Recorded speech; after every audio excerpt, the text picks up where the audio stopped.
Welcome to the Ask Jordan podcast, answering your questions about selling on Amazon. Now, he's a best-selling author, but he kicked his first grade teacher in the shins last year. From Long Island, New York, here's your host, Jordan Malik. Hello, Amazon sellers. My name is Jordan Malik. I'm the host of the Ask Jordan podcast. This is our 63rd episode, over 115,000 downloads since March 2004. Thank you so much for making me part of your day and for listening. I appreciate your feedback and your comments. I'm so happy that you're loving this podcast, and I do this for you. Today's episode is sponsored by MyLocalInventory.com. MyLocalInventory.com is the only service that scouts daily for local toys for sale by homeowners in your city, and then sends you and only you an email comparing the toy for sale and the corresponding Amazon product and profit potential. If you don't know already, there are huge profit margins to be made by sourcing new and used toys locally and reselling them on Amazon, and My Local Inventory takes virtually all of the legwork out of it for a price less than $1 a day. For more details and several success stories by Amazon sellers just like you, go over to mylocalinventory.com.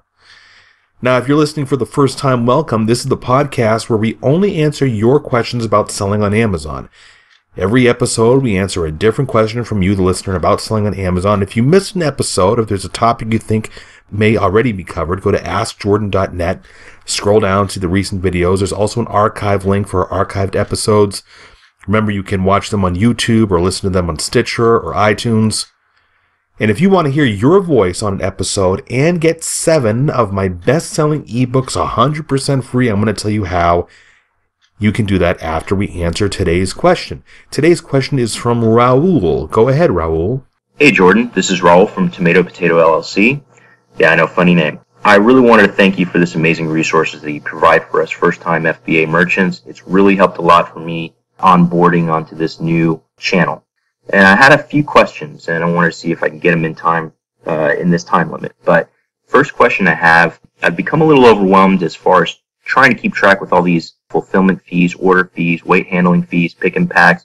I want to see if you can give us a breakdown on all the different fees and when we would expect to pay them, whether it's upfront, when we send our inventory in, or if it's after sales have been made. The other question I have is, what are the most useful reports to run that we can analyze our sales traffic and how our products are doing and how they're listed, keywords are working as they should? I see a lot of reports and I see a lot of metrics to analyze, but they seem kind of vague, and I wondered if you can just kind of break them down and kind of explain what they all mean. Also, on the fee side, how does this change if I signed up for FBA export? If nothing at all, great, or should I expect any issues with other fees that are unknown? And that's it. I appreciate it, and thanks. Hey, Raul, thank you, and I appreciate your compliments about the podcast. You got a lot of questions packed in there. Let me answer a couple of them for you. Let's talk about fees. Generally, there are 4 fees that are deducted when you sell an item on Amazon via FBA. So your items are sitting in the Amazon FBA warehouse. Let's say you have a blue widget. Customer goes on Amazon.com, buys your blue widget. Amazon charges the customer a price, and before Amazon deposits that amount into your account, which you then can do a withdrawal from, they deduct a handful of fees. An order handling fee, it's usually like $1. I believe most orders are $1, I'm not sure, but there's an order handling fee. There's a pick and pack fee that's like $1.02. There's a weight handling fee that varies according to the weight of the product. If the product is an unwieldy size, there's it's either an additional fee or it's an increase in that fee. And then there's a referral fee, which is essentially Amazon's commissions. Now, I'm not going to get into all the different fees. Generally, you can count on, if you're going to sell an item on Amazon, generally you can account for 25 to 30% of your selling price going towards all the fees. That does not include what would be a long-term storage fee if your item is sitting there for a while. Make sure you Google that, long-term storage fees Amazon, to see what kind of changes are coming up for 2014, because they used to charge that annually, and now they're going to charge it every 6 months or something like that. But make sure you Google that to get a grasp on what kind of fees you can expect if your item is sitting in the Amazon warehouse for a while, particularly with your oversized items. And those fees that I just mentioned do not include the shipping fees that are charged to you when you process your inventory for sending it into Amazon's warehouses. So if you're an Amazon FBA seller, you're processing your inventory at home, you're labeling it, getting ready for the Amazon warehouse. When you ship all of it in, you're generating labels and paying for the postage via the Amazon Seller Central interface. When you're logged in as a seller, you're generating UPS labels that go on the boxes that contain all your Amazon items.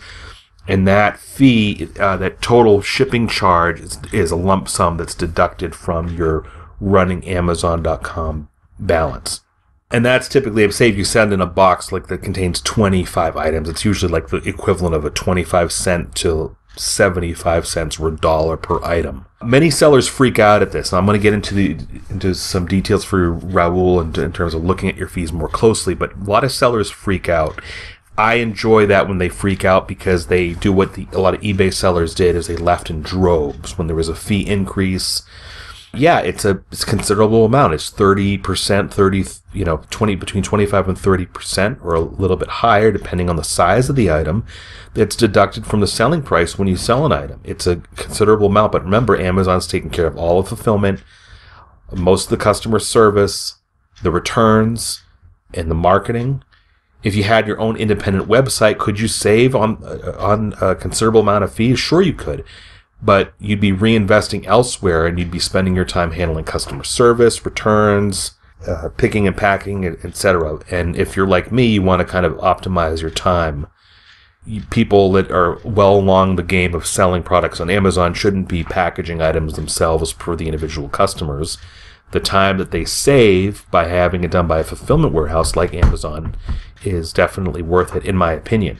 So, Raul, to look at the individual fees, instead of, many of you are probably driving, instead of you trying to copy this down and figure this out, I could walk you through how to take a look at it. Instead, I created a video just for you, Raul, and anybody else who wants to view it. If you go to jordanmalik.com/fee video, jordanmalik.com/fee, that's F as in Frank, EE, and the word video, all lowercase, all together, jordanmalik.com/fee video.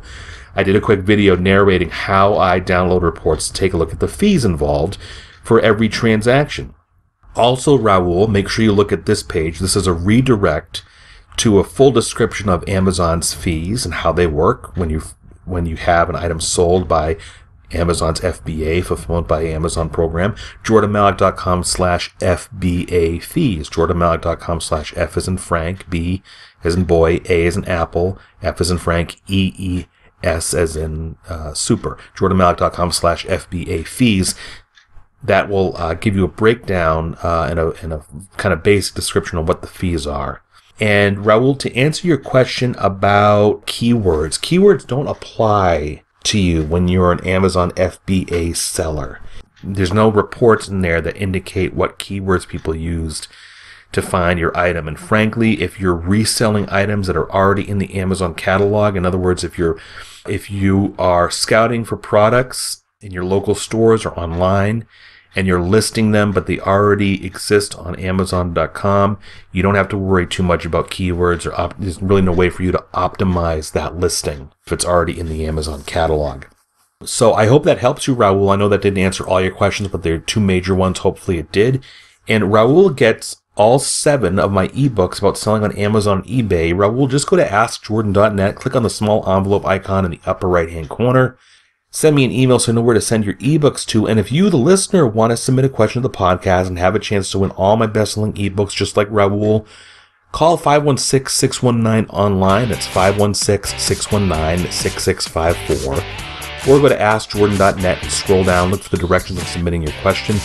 Hey, thanks again for listening. This has been the Ask Jordan podcast. We'll see you again in our next episode.